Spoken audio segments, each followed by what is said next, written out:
Emotional control, also known as emotional regulation. This is a tough one. It's really hard sometimes to be in control of your emotions. It kind of describes how we manage and respond in situations to things going on around us. And we experience both positive and negative emotions. So we can be really happy, excited, joyous, or even proud of ourselves. Or we can be sad, disappointed, frustrated, overwhelmed. We feel all these things at times, and it's about what you do with those emotional states that become really important. It's how it comes out in you, how you respond to people, and what you're feeling.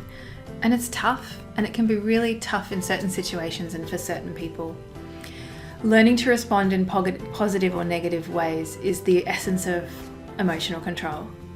So it's about controlling upset behavior, whether it's a meltdown, a frustration, an outburst. We can really feel these things coming up. If you think about a bad day, a bad situation, and those moments where you're like trying to hold it all in.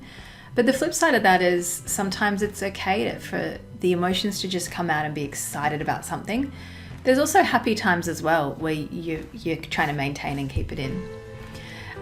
It's sort of an awareness of sensations in your body, whether we need to describe it or just know a bit more about ourselves. And noticing these things can help us know when we need to step out and take a break. So sometimes this whole part of executive functions with emotional control is really important, because if we have this awareness and we feel the thing, we can sometimes step out and avoid, whether it's an outburst, a response, some hurt, particularly negative stuff, or maybe even positive. So what are some challenges here? Avoidance. Emotions are highly connected to the feelings of avoiding things, and even procrastination. So whether we're procrastinating and avoiding work, or even social stuff and staying at home. Social media, there's so much stuff about excessive use. Sometimes it's easier to go to your phone and scroll, or TV or other stuff, than addressing things in life. Some people can get really physical or verbal, and it may be neurodivergent people who are having an outburst because of overwhelm, or just someone with, whether it's agitation and anger issues, or just that pressure cooker of things overflowing.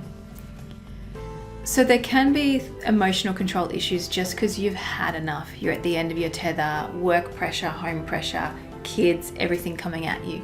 And it could just be a moment, or it could just be a major thing that happens. One of the other things that can come up with challenges is people, that abuse of things like food, alcohol, or substances. And hopefully not, but obviously people have issues with maybe self-harm as well.